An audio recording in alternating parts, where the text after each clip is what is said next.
नमस्कार सभी को, मैं देवेंद्र स्वागत करता हूं आप सभी का डीएसपी कोचिंग सेंटर में। देखिए, आज की वीडियो में हम ईएसआईसी एमटीएस के पिछले साल का पेपर कंप्लीट करेंगे, यानी जनरल अवेयरनेस के क्वेश्चंस कंप्लीट करेंगे जो पिछले साल के पेपर में पूछे गए थे। यानी 2018 की सेकंड शिफ्ट में 2018 में जो एग्ज़ाम हुआ था ईएसआईसी एमटीएस का, उसकी सेकंड शिफ्ट के जनरल अवेयरनेस के क्वेश्चंस कंप्लीट करेंगे। और आपके 50 मार्क्स के जनरल अवेयरनेस के क्वेश्चन पूछे जाएंगे, यानी 25 क्वेश्चन आपसे पूछे जाएंगे 50, जो कि 50 मार्क्स के रहेंगे। प्रत्येक क्वेश्चन आपका 2 नंबर का रहेगा। और देखिएगा, आपके एग्ज़ाम में ज़्यादा टाइम बचा नहीं है, यानी कि केवल आपके पास 20 दिन बचे हुए हैं, यानी आज से 23 डेज बचे हुए हैं, क्योंकि 7 मई से आपका एग्ज़ाम स्टार्ट है। और आपको इन 20 दिनों में क्या क्या पढ़ना है, कौन कौन से आपके इम्पोर्टेंट टॉपिक है, यानी सभी सब्जेक्ट से, चारों सब्जेक्ट से हम आपको इम्पोर्टेंट टॉपिक बता देंगे कि ईएसआईसी इन टॉपिक से ज़्यादा पूछता है। आपको केवल वही टॉपिक कंप्लीट करना है। और देखिएगा, यदि आपने अभी तक हमारे चैनल को सब्सक्राइब नहीं किया है तो हमारे चैनल को सब्सक्राइब कर लें, क्योंकि ईएसआईसी एमटीएस का कंप्लीट स्टडी मटेरियल हम आप सभी को प्रोवाइड करेंगे। यानी ईएसआईसी एमटीएस के जो प्रीवियस ईयर क्वेश्चंस हैं, यानी टोटल हम आपको 25 प्लस सेट कंप्लीट करवा देंगे, जिसमें आपका मैथ, इंग्लिश, रीजनिंग, जीके, यानी कि सभी सब्जेक्ट के 25 प्लस सेट कंप्लीट करवाएंगे आपके एग्ज़ाम से पहले, जिससे आपकी प्रिपरेशन अच्छी हो जाएगी। और आपके जो मार्क्स हैं वो 180 प्लस, यानी कि 180 से ऊपर ही रहेंगे। ये गारंटी है, 180 से ऊपर ही रहेंगे यदि आपने सभी सेट कंप्लीट कर लिए। चलिए हम स्टार्ट करते हैं। देखिएगा, क्वेश्चन नंबर फर्स्ट देखिए, भीमबेटका गुफा किस राज्य में है? भीमबेटका गुफा किस राज्य में है? तो देखिएगा, मध्य प्रदेश राज्य में है। और ये भोपाल से 45 किलोमीटर की दूरी पर दक्षिण में स्थित है। 45 किलोमीटर की दूरी पर दक्षिण में स्थित है। देखिएगा, वेरी वेरी इंपॉर्टेंट क्वेश्चन है ये, आपकी ईएसआईसी एमटीएस के एग्ज़ाम में पूछा गया था, और एसएससी एमटीएस एग्ज़ाम में भी ये पूछा गया था 2016 में। क्लियर है? भीमबेटका गुफा मध्य प्रदेश राज्य में स्थित है और ये भोपाल से 45 किलोमीटर दक्षिण में स्थित है। चलते हैं नेक्स्ट क्वेश्चन पर। देखिएगा, प्रसिद्ध गायत्री मंत्र कहाँ से लिया गया है? प्रसिद्ध गायत्री मंत्र कहाँ से लिया गया है? तो देखिएगा, ऋग्वेद के तृतीय मंडल से। कहाँ से लिया गया है? ऋग्वेद की तृतीय मंडल से लिया गया है। और यह मंत्र सूर्य देवता को समर्पित है। आप लोगों को याद रखना है, किसको? सूर्य देवता को समर्पित है। सूर्य देवता को समर्पित है, यानी प्रसिद्ध गायत्री मंत्र ऋग्वेद के तृतीय मंडल से लिया गया है और यह मंत्र सूर्य देवता को समर्पित है। चलिए चलते हैं नेक्स्ट क्वेश्चन पर। तराइन की दूसरी लड़ाई में पृथ्वीराज को किसने पराजित किया था? तराइन की दूसरी लड़ाई में पृथ्वीराज को किसने पराजित किया था? तो देखिएगा, option number C, Mohammad Ghori ने। किसने किया था? मोहम्मद गौरी ने। और यह दूसरा जो युद्ध हुआ था, यानी तराइन की दूसरी लड़ाई हुई थी, वह हुई थी 1192 में। और जो पहली लड़ाई हुई थी वह हुई थी 1191 में।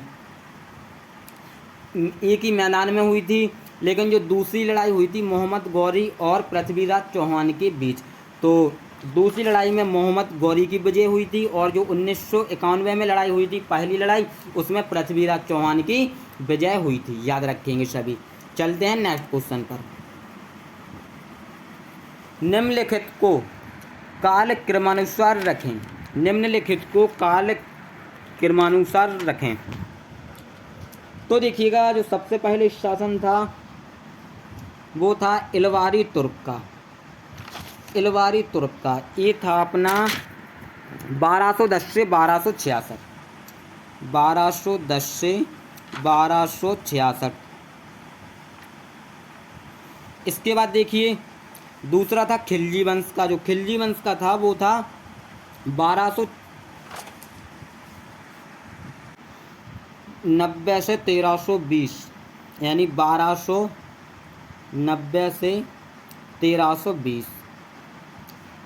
और देखिएगा इसके बाद था तुगलक वंश का। तुगलक वंश का था 1320 से 1414।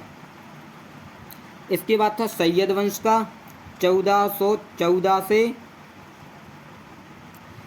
1451। क्लियर। इसके बाद था लोधी वंश। लोधी वंश, लोधी वंश का था आपका 1451 से 1526, यानी इसका राइट आंसर हो जाएगा आपका ऑप्शन नंबर डी। पहले देखिए चौथा यानी इलवारी तुर्क का, इसके बाद पाँचवा यानी खिलजी वंश का, यानी ऑप्शन नंबर डी आपका राइट आंसर हो जाएगा। 4 5 1 3 2। क्लियर है। चलते हैं नेक्स्ट क्वेश्चन पर। और देखिएगा वीडियो को बिल्कुल स्किप मत करना और सभी क्वेश्चन लर्न कर लेना।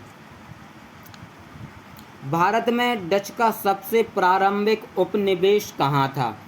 भारत में डच का सबसे प्रारंभिक उपनिवेश कहाँ था? तो देखिएगा मूसलीपट्टनम में। ऑप्शन नंबर ए इसका राइट आंसर हो जाएगा मूसलीपट्टनम, जो कि 1605 ईस्वी में। क्लियर। और भारत में डचों की अन्य कोठियाँ भी थीं, जैसे कि पुलकित, यहाँ पर देखिएगा जैसे कि थी पुलकित 1610, और जैसे कि सेकंड सूरत 1616, सूरत 1616। और इसके बाद देखिएगा विमलीपट्टनम, चिंतुरा, कासिम बाजार, पटना, बालासोर आदि। ठीक है, आपको इतनी याद रखने की ज़रूरत नहीं है। आपको ये याद रखना है कि भारत में डच का सबसे प्रारंभिक उपनिवेश कहाँ था, तो मूसलीपट्टनम में। एक क्वेश्चन आपसे एग्जाम में पूछा जा सकता है। चलिए देखते हैं नेक्स्ट। लोकतांत्रिक समाजवाद की विधियां हैं, तो देखिएगा समझाना और प्रचार करना है। क्या है? समझाना और प्रचार करना। याद रखेंगे सभी। चलते हैं नेक्स्ट क्वेश्चन पर। देखिएगा निम्नलिखित में से किस देश का आलिखित संविधान है? निम्नलिखित में से किस देश का आलिखित संविधान है? तो देखिएगा यूके ब्रिटेन का आलिखित संविधान है, और इसके अलावा यूएसए, पाकिस्तान, भारत का लिखित संविधान है। याद रखेंगे सभी, लिखित संविधान है। लेकिन यूके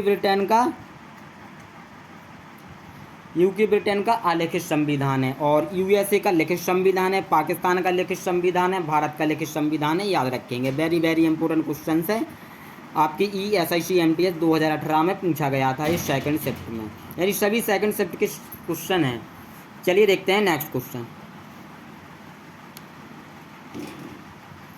क्षेत्रफल की दृष्टि से भारत संसार का 7वां सबसे बड़ा देश है। कौन सा? 7वां सबसे बड़ा देश है। याद रखेंगे सभी। क्षेत्रफल की दृष्टि से भारत संसार का 7वां सबसे बड़ा देश है, और विश्व का सबसे बड़ा देश जनसंख्या की दृष्टि से चीन है। जनसंख्या की दृष्टि से कौन है सबसे बड़ा देश? विश्व का जनसंख्या की दृष्टि से चीन है। और क्षेत्रफल की दृष्टि से यदि हम बात करें तो रूस है। क्षेत्रफल की दृष्टि से विश्व का सबसे बड़ा देश रूस है। क्लियर। चलिए देखते हैं नेक्स्ट क्वेश्चन। भारत का क्षेत्रफल पाकिस्तान से लगभग कितना गुना बड़ा है? तो देखिएगा 4 गुना बड़ा है। याद रखेंगे सभी, 4 गुना बड़ा है, क्योंकि देखिए जो भारत का क्षेत्रफल है, भारत का क्षेत्रफल है जो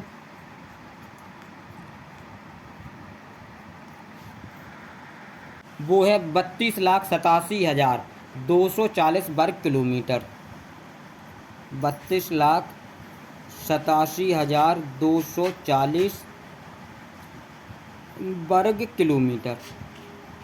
और जो पाकिस्तान का क्षेत्रफल है, वो है 7,96,095 वर्ग किलोमीटर। 95 वर्ग किलोमीटर। क्लियर है, याद रखेंगे, वेरी वेरी इंपॉर्टेंट क्वेश्चन है। चलते हैं नेक्स्ट क्वेश्चन पर। पृथ्वी के सबसे निकट कौन सा तारा है? पृथ्वी के सबसे निकट कौन सा तारा है? तो देखिएगा सूर्य है। और जो पृथ्वी से जो सूर्य की दूरी है वह है 149.6 इंटू 10⁻6 किलोमीटर। याद रखेंगे सभी। चलते हैं नेक्स्ट क्वेश्चन पर। बिना बीमा योग अथवा अनिश्चितता जोखिम है। बिना बीमा योग अथवा अनिश्चितता जोखिम है। तो देखिएगा ऑप्शन नंबर डी, प्रचलन फैशन में परिवर्तन, क्योंकि इनका बीमा नहीं हो सकता है। देखिएगा इस वीडियो में बस इतना ही, और जितने भी क्वेश्चंस मैंने आपको कंप्लीट करवाए हैं इनका PDF हमारे व्हाट्सएप ग्रुप और टेलीग्राम चैनल पर मिल जाएगा। और जो नेक्स्ट वीडियो में हम आप लोगों के लिए क्वेश्चंस लेकर आएंगे उसमें आपके 25+ क्वेश्चंस रहेंगे, यानी 25+ क्वेश्चंस रहेंगे प्रीवियस ईयर क्वेश्चन। और इसके अलावा आपको हम रीजनिंग, यहाँ पर देखते हैं हम, देखिएगा रीजनिंग आपकी 50 मार्क्स की आएगी, तो हम रीजनिंग के प्रीवियस ईयर क्वेश्चन। इसके अलावा देखिएगा मैथ्स आपकी 50 मार्क्स की आएगी, और इंग्लिश भी आपकी 50 मार्क्स की आएगी। और सभी के हम इम्पोर्टेंट टॉपिक आपको कंप्लीट करवा देंगे, यानी ये है आपका सिलेबस। और जो GK प्लस यानी कि करंट आएगा, करंट से आपके 7 से 8 क्वेश्चन पूछे जाएंगे, यानी लास्ट 6 मंथ का आपको करंट अफेयर कंप्लीट करना है। करंट अफेयर से 7 से 8 क्वेश्चन पूछे जाएंगे ESIC MTS में। क्लियर है, यानी जो ये आपका सिलेबस है ये हम 20 दिनों में आपका कंप्लीट करवाएंगे, बिल्कुल फ्री। केवल आप रेगुलर चैनल पर बने रहे, और अभी तक आपने चैनल को सब्सक्राइब नहीं किया है तो चैनल को सब्सक्राइब कर लें, ताकि हमारी वीडियो का नोटिफिकेशन आप सभी को मिलता रहे। और अगर वीडियो अच्छी लगी हो तो वीडियो को लाइक शेयर ज़रूर करें। और यदि आपको कोई डाउट हो तो आप हमें कमेंट कर सकते हैं, या फिर हमारे टेलीग्राम पर मैसेज कर सकते हैं, व्हाट्सएप पर मैसेज कर सकते हैं, लिंक डिस्क्रिप्शन में डाल दिया है। चलिए मिलते हैं नेक्स्ट वीडियो में। जय हिंद, बेस्ट ऑफ लक।